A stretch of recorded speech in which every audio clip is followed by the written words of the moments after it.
Hi guys, welcome back to farm food vlogs.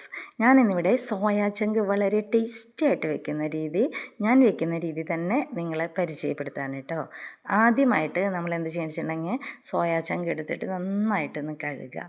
നന്നായി കഴുകി അത് അതിൽ വെള്ളം പോകാൻ വേണ്ടിയിട്ട് വാല വെക്കണം.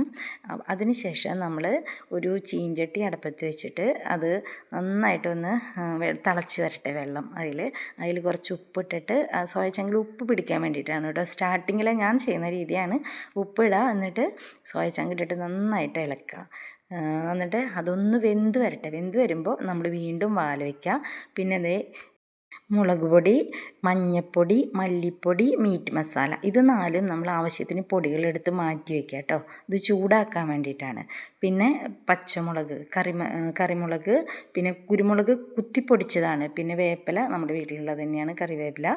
പിന്നെ സബോള ചെറുതാക്കി നുറുക്കിയത് അതും കൂടി എടുത്തിട്ട് നമ്മൾ ഫസ്റ്റ് ഈ പൊടികളെല്ലാം ചട്ടിയിലിട്ടിട്ട് ഒന്ന് ചൂടാക്കുകയാണ്. അതെന്തിനാണെന്ന് വെച്ചിട്ടുണ്ടെങ്കിൽ ഇതിലെ പച്ചമണം ഉണ്ടല്ലോ, അതൊന്ന് മാറിക്കിട്ടാനാണ്. ഞാൻ ഇങ്ങനെയുള്ള ഫ്രൈ ചെയ്യുന്നതിനുള്ള എപ്പോൾ ചെയ്യാലും ഈ പൊടികളെല്ലാം ഒന്ന് ചൂടാക്കിയിട്ടാണ് പിന്നെ അത് മാറ്റി വയ്ക്കും. അതിന് ശേഷമാണ് പിന്നെ നമ്മൾ ഇത് ചൂടാക്കി മാറ്റി വയ്ക്കണം. പിന്നെ നമ്മളിതിൽ വെളിച്ചെണ്ണ ഒഴിച്ച് നന്നായിട്ടൊന്ന് ചൂടായി വരട്ടെ കേട്ടോ. വെളിച്ചെണ്ണ നന്നായി ചൂടായി വരുന്നുണ്ട്. പിന്നെ അതിലേക്ക് നമ്മൾ വേപ്പില ഇടുകയാണ്, കറിവേപ്പില ഇട്ട്. പിന്നെ അതിന് ശേഷം നമ്മൾ ഇത് മുൻപ് എടുത്ത് വെച്ചിരിക്കുന്ന സബോള ചെറുതായി നുറുക്കി വെച്ചത് അതിലിട്ടിട്ട് നന്നായിട്ടൊന്ന് വാടി വരട്ടെ കേട്ടോ.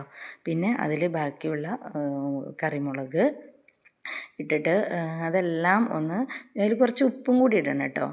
ഇത് കുരുമുളകാണ്. കുരുമുളക് നന്നായി ചതച്ച് വെച്ചതാണ്, പൊടിയല്ല, ചതച്ച കുരുമുളകാണ് കേട്ടോ. ഫ്രൈ ചെയ്യുമ്പോൾ അതാണ് എപ്പോഴും ടേസ്റ്റ് ആവുക.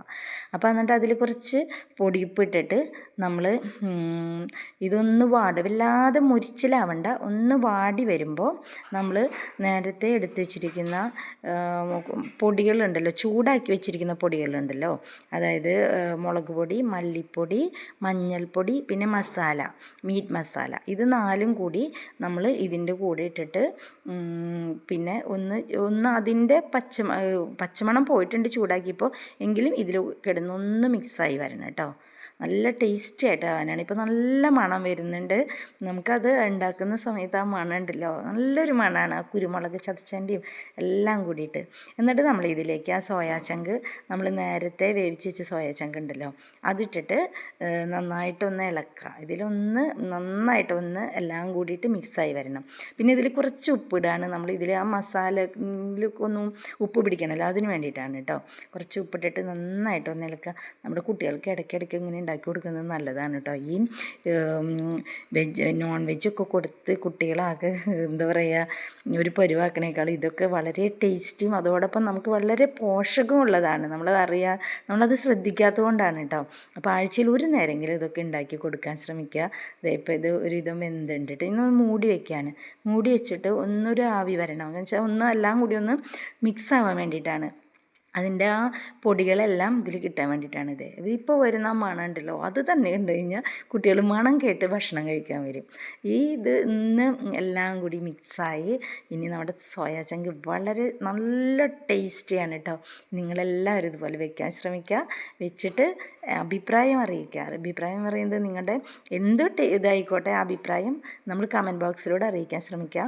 അപ്പോൾ എല്ലാവരും ഇത് വെക്കാൻ ശ്രമിക്കുക. എന്നിട്ട് നിങ്ങൾ ലൈക്ക് ചെയ്യുക, ഷെയർ ചെയ്യുക, സബ്സ്ക്രൈബ് ചെയ്യണം കേട്ടോ. Thank you.